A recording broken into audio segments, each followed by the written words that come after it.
जय श्री राधे कृष्ण। आइए आज आप सब सुनेंगे गुप्त नवरात्रि व्रत की कथा।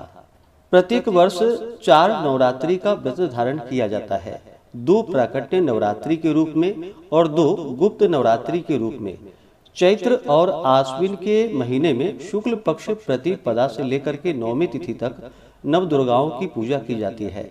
वहीं पर माघ में और आषाढ़ के महीने में शुक्ल पक्ष प्रतिपदा से लेकर के नवमी तक माता 10 महाविद्याओं की पूजा की जाती है।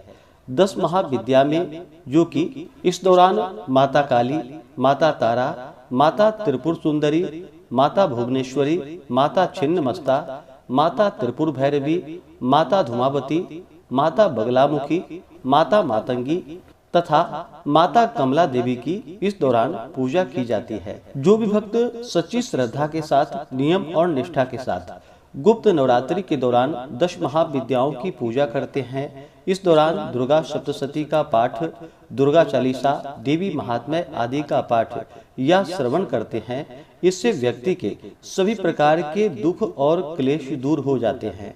इससे आध्यात्मिक विकास होता है, मन और शरीर शुद्ध होता है और मानसिक शांति मिलती है। इस दौरान की गई साधना से सिद्धि और मोक्ष की प्राप्ति होती है, व्यक्ति की सभी मनोकामनाएं पूरी होती है तथा सभी प्रकार के रोग और दोष दूर हो जाते हैं।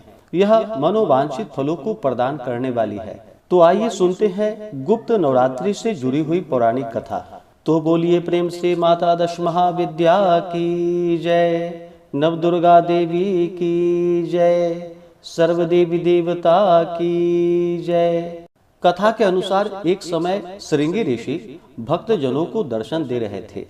अचानक भीड़ से एक स्त्री निकलकर आई और करबद्ध होकर के ऋषि श्रृंगी से बोली कि हे भगवान, मेरे पति दुर्व्यसनों से सदा घिरे रहते हैं, जिस कारण मैं कोई पूजा पाठ नहीं कर पाती, धर्म और भक्ति से जुड़े पवित्र कार्यों का संपादन भी नहीं कर पाती, यहाँ तक कि ऋषियों को उनके हिस्से का अन्न भी समर्पित नहीं कर पाती। मेरे पति मांसाहारी हैं, जुआरी हैं, लेकिन मैं माँ दुर्गा की सेवा करना चाहती हूँ।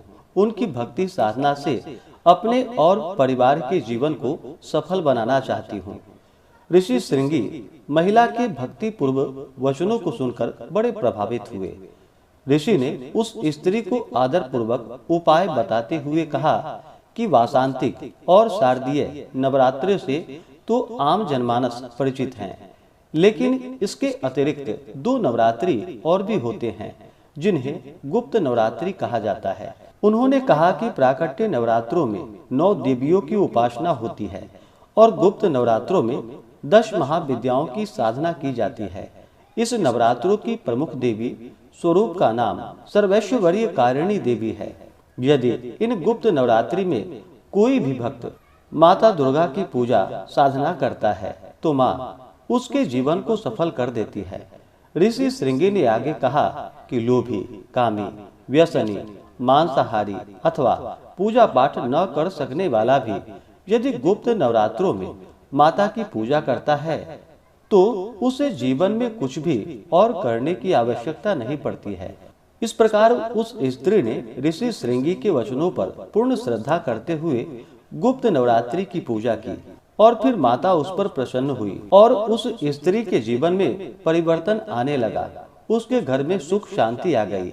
पति जो गलत रास्ते पर था वह भी सही मार्ग पर आ गया। अन्य कथा के अनुसार प्राचीन समय में सूरत नाम के राजा थे। राजा प्रजा की रक्षा में उदासीन रहने लगे थे।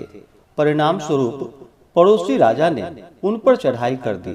सूरत की सेना भी शत्रु से मिल गई थी। परिणाम स्वरूप राजा सूरत की हार हुई और वह जान बचाकर जंगल की तरफ पलायन कर गए। उसी वन में समाधि नामक एक वणिक अपनी स्त्री एवं संतान के दुर्व्यवहार के कारण निवास करता था।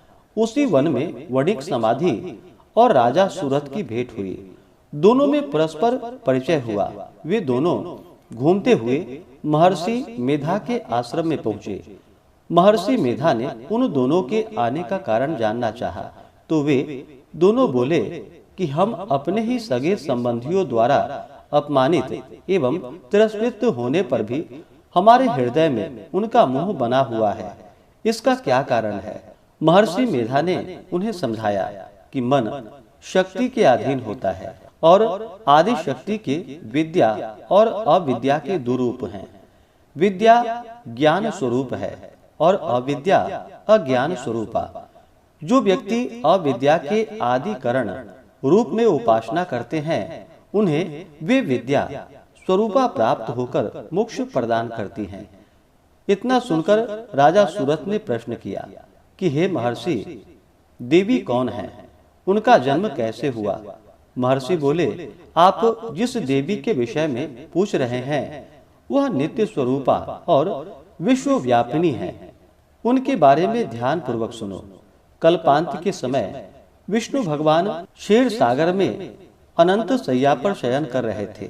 तब उनके दोनों कानों से मधु और कैटभ नामक दो दैत्य उत्पन्न हुए।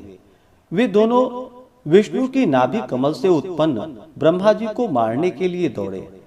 ब्रह्मा जी ने उन दोनों राक्षसों को देखकर विष्णु की शरण में जाने की सोची, परंतु विष्णु भगवान उस समय सो रहे थे।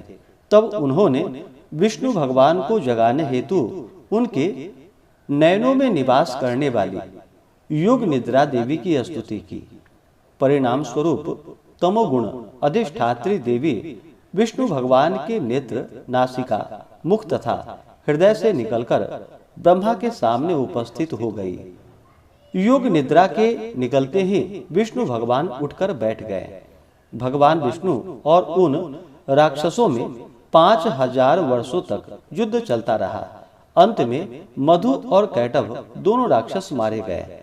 ऋषि बोले, अब ब्रह्मा जी की स्तुति से उत्पन्न महामाया देवी की वीरता तथा प्रभाव का वर्णन करता हूँ। उसे ध्यान पूर्वक सुनो। एक समय देवताओं के स्वामी इंद्र तथा दैत्यों के स्वामी महिषासुर में सैकड़ों वर्षों तक घनघोर संग्राम हुआ। इस युद्ध में देवराज इंद्र की पराजय हुई और महिषासुर इंद्रलोक का स्वामी बन बैठा। अब देवतागण ब्रह्मा के नेतृत्व में भगवान विष्णु और भगवान शंकर की शरण में गए। देवताओं की बातें सुनकर भगवान विष्णु तथा भगवान शंकर क्रोधित हो गए। भगवान विष्णु के मुख तथा ब्रह्मा, शिवजी तथा इंद्र आदि के शरीर से एक तेज पुंज निकला, जिससे समस्त दिशाएं जलने लगी और अंत में यही तेज पुंज एक देवी के रूप में परिवर्तित हो गया। देवी ने सभी देवताओं से आयुध एवं शक्ति प्राप्त करके उच्च स्वर में अट्टहास किया, जिससे तीनों लोकों में हलचल सी मच गई। महिषासुर अपनी सेना लेकर इस सिंहनाद की ओर दौड़ा। उसने देखा कि देवी के प्रभाव से तीनों लोक आलोकित हो रहे हैं। महिषासुर की देवी के सामने एक भी चाल सफल नहीं हुई और वह देवी के हाथों मारा गया। आगे चलकर यही देवी शुंभ और निशुंभ राक्षसों का वध करने के लिए गौरी देवी के रूप में अवतरित हुई। इन उपरोक्त व्याख्यानों को सुनकर मेधा ऋषि ने राजा सूरथ तथा वणिक से देवी स्तवन की विधिवत व्याख्या की। राजा और वणिक नदी पर जाकर देवी की तपस्या करने लगे। 3 वर्ष घोर तपस्या करने के बाद देवी ने प्रकट होकर उन्हें आशीर्वाद दिया। इससे वणिक संसार के मोह से मुक्त होकर आत्मचिंतन में लग गया और राजा ने शत्रुओं पर विजय प्राप्त करके अपना वैभव प्राप्त कर लिया। इस प्रकार से जो भी माता की आराधना करते हैं, माता उनके सभी प्रकार के मनोरथ को सिद्ध कर देती हैं। तो बोलिए प्रेम से दश महाविद्या माता की जय, नव दुर्गा देवी की जय, सर्व देवी देवता की जय। जो भी व्रती हैं, व्रत धारण करने वाले हैं, उन्हें 9 दिनों तक माता की पूरे विधि विधान के साथ आराधना करनी चाहिए। इस दौरान शुद्ध और सात्विकता का पालन करना चाहिए, ब्रह्मचर्य का पालन करना चाहिए। इस दौरान फालाहार करके व्रत को धारण करें, नहीं तो एक समय सेंधा नमक का प्रयोग करके व्रत को धारण कर सकते हैं। इस दौरान किसी के ऊपर व्यक्ति को बिल्कुल भी क्रोध नहीं करनी चाहिए या किसी के प्रति अपने मन में ईर्षा या द्वेष का भाव नहीं लाना चाहिए। शुद्ध और सात्विकता का पालन करते हुए पूरे विधि विधान के साथ माता की पूजा करनी चाहिए।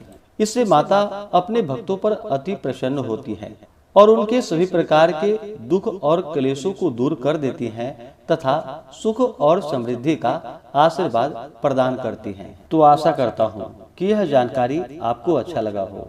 इसी प्रकार से ज्ञानवर्धक जानकारियाँ प्राप्त करते रहने के लिए, व्रत पूजा के बारे में जानने के लिए, कथा को सुनने के लिए चैनल पे अगर आप पहली बार आए हैं तो चैनल को लाल बटन दबा करके सब्सक्राइब करें, साथ में बेल आइकन घंटी को दबाएं ताकि आने वाली वीडियो का नोटिफिकेशन आपको समय से मिलता रहे।